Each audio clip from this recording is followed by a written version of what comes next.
Assalamualaikum warahmatullahi wabarakatuh. Bismillahirrahmanirrahim. Allahumma salli wa sallim ala Sayyidina Muhammad. Para sahabat Qalbu Quran dan pecinta Al-Quran dimanapun kalian berada, yang dicintai dan dirahmati Allah Subhanahu wa Ta'ala, serta calon-calon penghuni surga tanpa hisab, insya Allah. Amin, amin, amin ya rabbal alamin.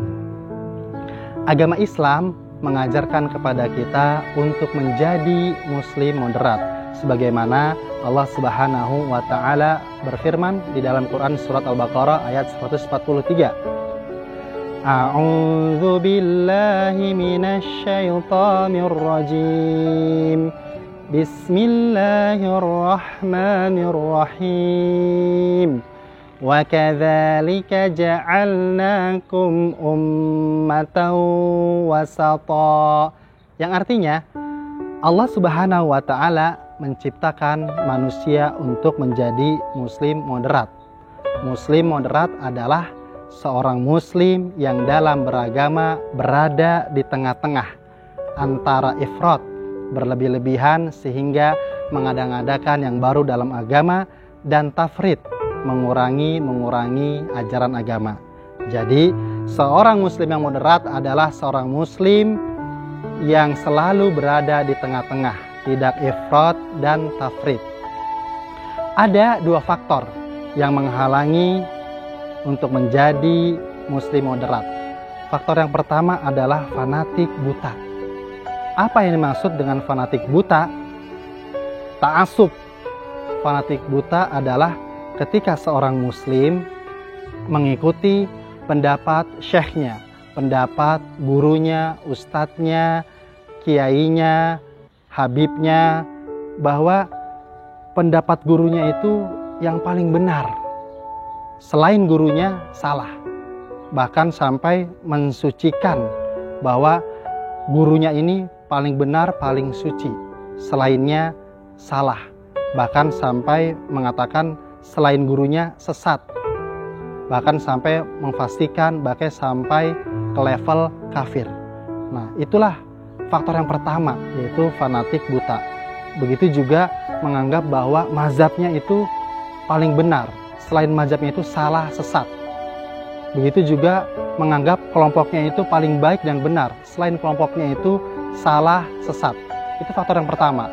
Faktor yang kedua adalah taklid buta, yaitu beragama tanpa mengetahui dalilnya, bertaklid kepada sembarang orang. Tapi perlu kita ketahui bahwa ada 4 tips jitu agar kita bisa menjadi muslim moderat. Yang pertama tipsnya adalah banyak membaca doa hidayah, sebagaimana dalam firman Allah Subhanahu wa Ta'ala, Quran surat Al-Imran ayat 8, yang dimana Allah Subhanahu wa Ta'ala mengajarkan kepada nabinya, rasulnya, kekasihnya, insan kamil, manusia paripurna, yaitu Nabi Muhammad Sallallahu Alaihi Wasallam. Yaitu doanya adalah Rabbana la tuzigh qulubana ba'da idh hadaitana wa hab lana min ladunka rahmah innaka antal wahhab. Nah, inilah doa hidayah yang dimana Allah mengajarkan kepada Nabi Muhammad Sallallahu Alaihi Wasallam. Dan begitu juga Nabi Muhammad Sallallahu Alaihi Wasallam berwasiat kepada istri-istrinya, anak-anaknya, sahabatnya dan umatnya, agar kita setiap hari memperbanyak membaca doa hidayah, agar Allah Subhanahu wa Ta'ala selalu memberi kepada kita hidayah taufik, hidayah irsyad, agar kita dalam hidup ini selalu diberi hidayah petunjuk, agar kita tidak tersesat di jalan Allah dan Rasulnya. Tips yang kedua adalah mempunyai banyak guru. Dengan kita mempunyai banyak guru, insya Allah kita akan menjadi muslim yang moderat. Dan tips yang ketiga, banyak membaca. Dan tips yang keempat adalah paham realita umat. Paham realita umat ini berkaitan dengan istilah fiqhul waqi.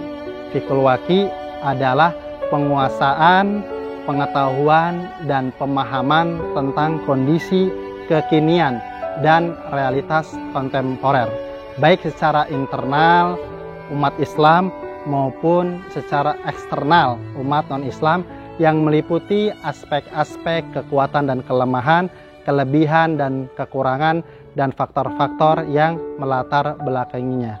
Hal mana akan berpengaruh terhadap fatwa para ulama, dakwah para da'i, dan penyikapan-penyikapan kaum muslimin dalam kehidupan. Semoga kita semua bisa menjadi muslim yang moderat dan menjadi muslim yang tidak fanatik buta dan taklid buta. Dan mari kita amalkan 4 tips yang saya sebutkan di atas agar kita bisa menjadi muslim yang moderat. Yang pertama, banyak membaca doa hidayah. Yang kedua, mempunyai banyak guru. Yang ketiga, banyak membaca. Dan yang keempat, paham realita umat. Mari kita bersama-sama men-syiarkan dakwah Islam dengan mendukung channel Qalbu Quran dan ikuti terus video-video Qalbu Quran selanjutnya. Baik, itu yang bisa saya sampaikan. Wabillahi taufik wal hidayah. Wassalamualaikum warahmatullahi wabarakatuh.